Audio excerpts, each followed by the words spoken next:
Yeah, man, I'm feeling lucky today. It's Ian Lives. And happy St. Patrick's Day. I don't know when I'm posting this. Obviously going to be around St. Patrick's Day. A franchise I've known about for a long, long, long time. I'm talking since I was a kid, a wee lad. I heard about these Leprechaun movies. I always remember hearing about Back to the Hood, which we'll get to that in a little bit. So I thought this would be the perfect time to watch this entire franchise. I saw the first movie a year or two ago, and I didn't really care for it. I rewatched it while watching these, so I have a fresh mind on that one. And we're going to be talking about all the other ones. All the other ones. Starting off with number 8. Because there's 8 of these bad boys. The bottom of the barrel. The bottom of the pot of gold. I have them today, baby.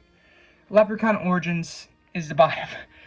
by a clear landslide. It was meant to reboot the franchise. So it is on its own. It's technically not in the franchise, but it's part of the Leprechaun series. It's just in a separate series. It was supposed to start a new line of movies. They thought to themselves, you know what would it be cool if we made the Leprechaun movie a serious horror movie? That's what they did. It's 100% serious. There's no humor at all. There's no humor. They drop all the humor. The Leprechaun has no personality. He doesn't talk.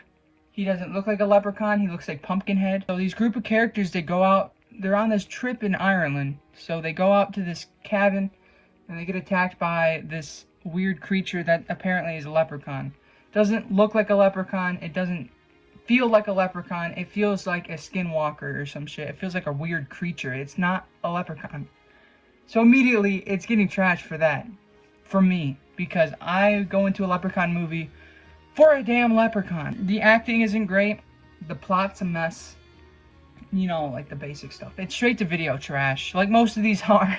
Most of these are straight to video, but this was straight to video. And it was meant to reboot the series, which is just crazy that they wanted this series to be serious.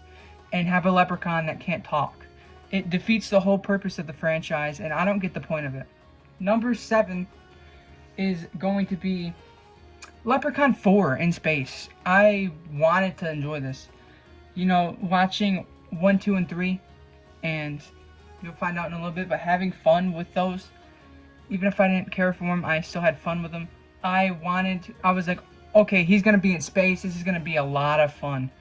I went into it with an open mind. It wasn't that much fun. It was boring. And it was pretty much the same plot as Leprechaun 2. But he's in space. He has this wife. And he has this gold. I don't really remember much from it. He's in space. He has a lightsaber. And one of the kills. The humor's not great. You have the dude from Return of the Living Dead and Friday the 13th Part 5. That guy. He's cool in here. Number 6 is going to be Leprechaun 2. Now, Leprechaun 2 is actually a lot of fun. But it is such a mess. You got this kid and his girlfriend and then the kid's uncle. The kid does this weird business where he drives this haunted house car and he goes through these exhibits or whatever, around town. I don't know. He ends up with the leprechaun in his house.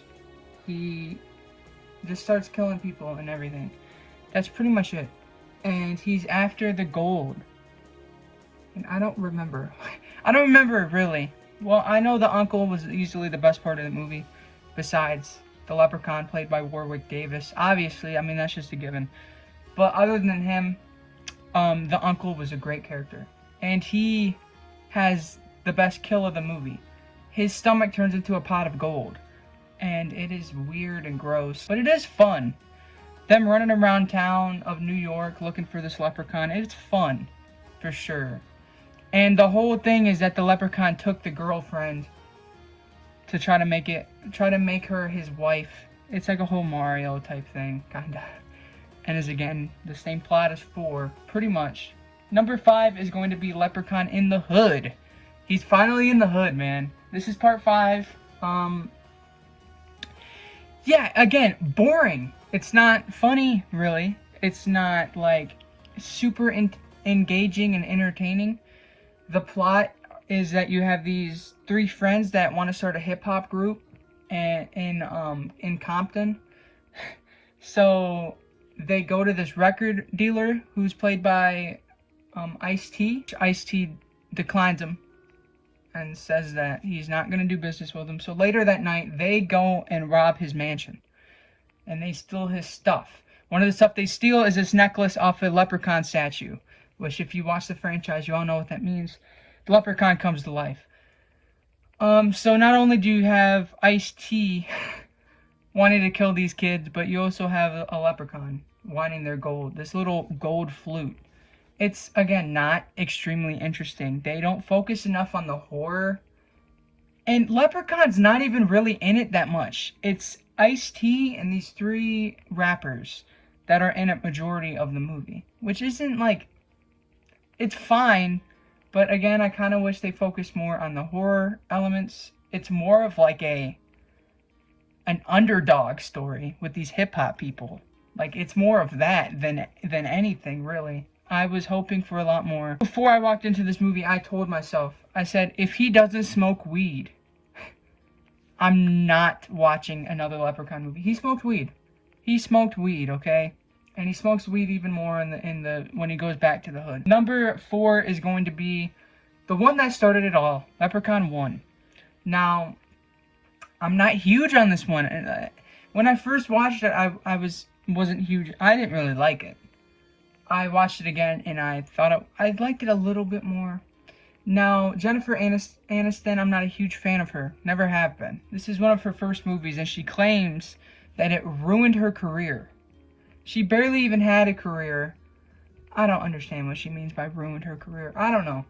I always feel like she just has a huge ego. She's fine in this movie. Her character drives me up the wall. Like, her character is so obnoxious and annoying. I forget the actor's name, but the guy who plays Ozzy, he was in the Pee Wee Herman movies. I love him. He's my favorite character of the movie. Over Leprechaun. I'll take him over Leprechaun. Even. I love him in this movie. And his little friend Alex, who wants to help him fix his brain, make him smarter. It's so cute, and those two characters really save the movie for me. They make it really entertaining. Jennifer Aniston moves to this little house thing with her dad. And you also have Alex and Ozzy, which are like people working on the house. Ozzy goes in the basement and finds Leprechaun. Tells people about it. Nobody believes him. The whole final act is kind of... It's a long final act. For no reason, really. It's just them running around with this little guy chasing them. The kills aren't outstanding. And yeah, I don't know. It's just meh. Thank God the sequels did better, because I was like really nervous that I wasn't gonna like this franchise. Like, I wasn't gonna have fun with it like other people had fun with it. Number 3 is going to be Leprechaun goes back to the hood. Back to the hood, baby. He's back there. Better than ever, to be honest. Not really. Better than when he first went there, for sure. This one also doesn't focus completely on the horror. It focuses on this like hood drama. I don't know what you call it. It reminds me of like those movies that you would watch on BET or something, where you have these characters. They all have their own issues. It's a drama, and it's very engaging. I was interested in it. You got this girl who dumped her boyfriend and works at this salon. You got this guy who's not very smart, and he is wanted by these gang members. You got this other girl who has no money and her car broke down. Like, there's just so much drama. And then the Leprechaun shows up, and he wants this gold that they found. As usual. You know, the concept does kind of get redundant after a while. Every single movie, pretty much, is the Leprechaun wanting his gold. Chasing after his gold, which I guess makes sense. But again, it gets kind of redundant. Anyways, the final act is really good. I was told it was good, and so I was anticipating it, and yeah, it is a good final act. They're in this like fortune teller room, and there's baseball bats, there's cement, there's a furnace involved. There's an elevator involved. It's pretty crazy, and it wraps it all up really nice. There's some good one-liners in here. Nothing incredible. This movie's okay. I would put it on the okay level. All of these movies besides 4 and Origins, I think are enjoyable. But this one I would say it's okay. Number 2 surprised me the most out of all of them, and that's Leprechaun Returns. Like, I had no hope in them trying to reboot the franchise after Origins. I had no hope. I like this one. It's directed by the same guy that did The Void and Psycho Gorman, so it has that campy feel to it. The Leprechaun is back, and he's talking again, and he actually has some witty one-liners. Ozzy is back with the same actor. Warwick Davis is not back. It's a different actor. I forgot his name, but he actually did a really good job. Voice is a little bit higher pitched, which took me a while to adjust to, but overall he did a good job. I think he did a good job replacing Warwick. Now, why did this not get any more sequels? I want more. I want more of Leprechaun Returns. I want the same director trying to dip his toes into another Leprechaun installment. Please. I want another one, because this was great. It's a modern feel to it. It's very slasher-esque. This is the most slasher, I would say, out of all of them. It's a direct sequel to the original. The main character is the daughter of Jennifer Aniston's character from the original. And she goes to this sorority. And the sorority is the house from the original. And obviously Ozzy's back. So it is pretty much a direct sequel to the first one. Which is great. I'm glad they did that. I'm glad they didn't just try to do the same thing. It's different. You could tell that this was trying to be an homage to the first one. And I don't know if they ever wanted to make more after this, but they should have. Again, they should have. This has the best gore out of all of them, and I'm surprised to even say that. Now, looking back on Psycho Gorman, which had amazing practical effects, same with The Void, those both had amazing practical effects, so now I can understand that the director, he wants to go for that. He won't go for CGI. I was worried there's going to be loads of CGI in here. They mix CGI and practical effects very well, and they come across great on screen. So yeah, there's a kill that involves a solar panel that splits someone in half like this, and it's amazing. It's a great kill. All these kills are great, and there's disgusting parts too. I really enjoyed this. Number 1 is Leprechaun 3, which is the fan favorite, I'm learning, but I absolutely love this. This was amazing. Front to back. I think her name's Caroline Williams. She was in Texas Chainsaw 2. She's Stretch. She's in here. This takes place in Las Vegas, which is a very interesting setting and was good for the Leprechaun. More than half the movie takes place in this casino, which again is a different type of environment. All the characters are super campy and funny and just stupid and hilarious. I love them. Again, I think her name's Caroline. I know it's Caroline, but I think it's Williams. She is like this. She runs the poker tables and she rigs them. So that's very funny. And she has one of the funniest deaths of the whole franchise. All the kill scenes are great.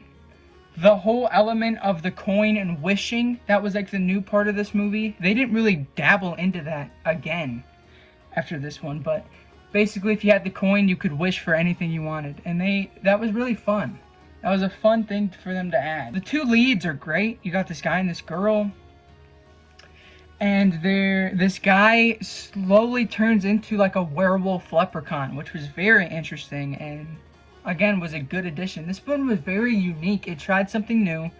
It experimented more with the concept of the Leprechaun movies, and it really nailed it for me. I love Leprechaun 3. This is, I would say Leprechaun Returns is also a great movie, but this is a great movie. If I'm going to return to any of them every St. Patrick's Day, it's going to be the third one. Or Returns, maybe, but it's going to be the third one. I think I would say I like the third one and Returns equally. But yeah, that was my ranking of the Leprechaun franchise. It was a lot of fun for the most part. I was nervous. I won't lie, I was nervous. But for the most part, it was a lot of fun. I want to see more like that. I know it will never feel like the 90s and early 2000s like the other ones did, but yeah. So, happy St. Patrick's Day. I love you guys. Subscribe to the channel.